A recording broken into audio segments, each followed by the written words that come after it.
We greet the President of United Earth.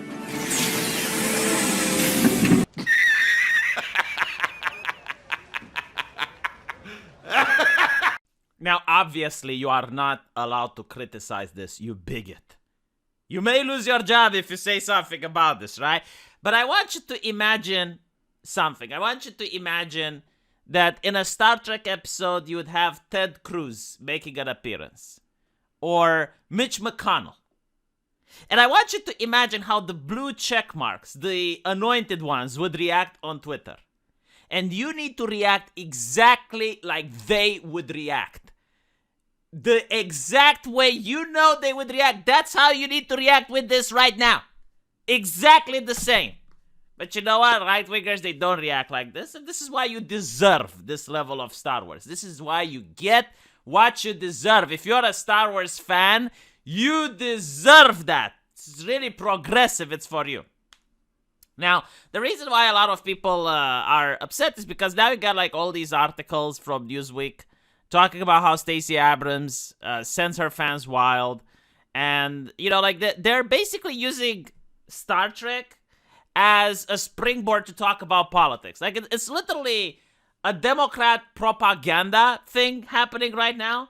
I didn't even know who this lady is, but now I do, because Star Trek exists, right? Like, if it wasn't for Star Trek, I would have no idea who this lady is. And by the way, this doesn't translate well to anywhere outside of the United States.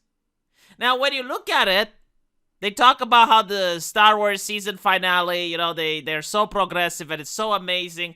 And I'm looking at the ratings, and it doesn't translate in the freaking ratings. I don't see more toys getting sold. I like, what exactly, objectively speaking, how is this a good thing? Like, objectively speaking, how is it? Do you think people will remember this 1 year from now? But this is it, you know, like, I can't tell the difference between when America makes movies or the CCP makes movies. Like, this is the Soviet Union style of storytelling. And it's kind of sad because, again, you look at the ratings, people are tuning out. And again, it's Star Trek. Like, it used to be such a cultural thing. It was a powerful cultural hallmark coming from the United States. Like, I, from Romania, know what Star Trek is. Everyone knows what Star Trek is. You can go into Africa, and you're probably going to find people that know what Star Trek is. But now, they took Star Trek and they killed it. They killed it. Like, there's no ratings. No one's watching it. You understand me? No one is watching it. So they killed it, and they're wearing it like a dead husk. And they carry it around. They're parading the corpse. It's horrible. Stop it, please. And by the way, the dialogue was so cringe. Now, I can't show you the dialogue because copyright.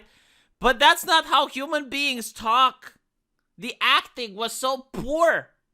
Everything is horrible. And by the way, they also destroyed the universe. Now, this is something you're not allowed to notice, all right? Like, you're not allowed to talk about this under any circumstance. You're supposed to pretend that it's not there. But I'm going to be stunning and brave and talk about it right now. Do you notice how everyone in previous Star Trek movies and TV shows was fit? Like, you don't have the extremes. You don't have people that are suffering from malnutrition. And you also don't have people that are chubby. Now, the reason for this is why I lost weight. I know it sounds weird, but like, I used to be a little bit more chubby than I am now. And when I went up a flight of stairs, I felt like I couldn't catch my breath. And I was thinking like, okay, well, clearly this is not a good sign. Like, if I let things go down this road, I am going to end up in a hospital. Yeah, I'm going to have cardiovascular disease. I might risk dying from the pandemic, right? So I'm like, okay, I need to start losing weight. And losing weight was very difficult. Like, it took a lot of willpower. It was very, very hard. But when you look at Star Trek, the reason everyone is fit is because they have advanced medicine. So, like, no one is malnourished and no one is chubby. See, I'm following the YouTube terms of service to a T.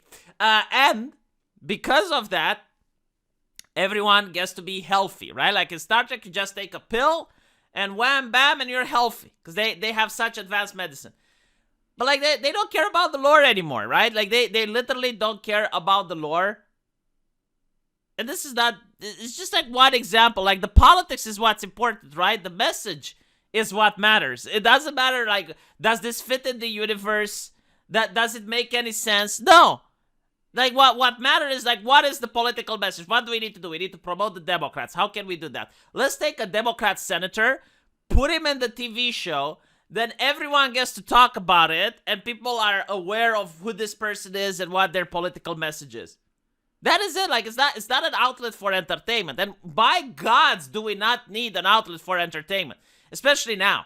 When everything on television is doom and gloom and horror and gas prices and everything is bad. You just want to sit down and watch a TV show that you can enjoy. And everyone should be able to enjoy, right?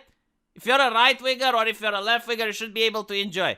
But again, like, they will say, oh, well, why can't you enjoy this? What's wrong with it?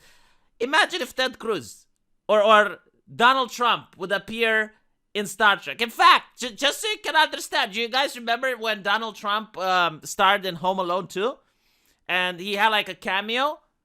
Oh my god, the left lost their shit. Oh my god, they pooped their panties. They pooped their panties and they removed that scene from the movie. That's how they react. That's how progressive people react. And they should be an example for you to follow because they're fucking winning. They're winning.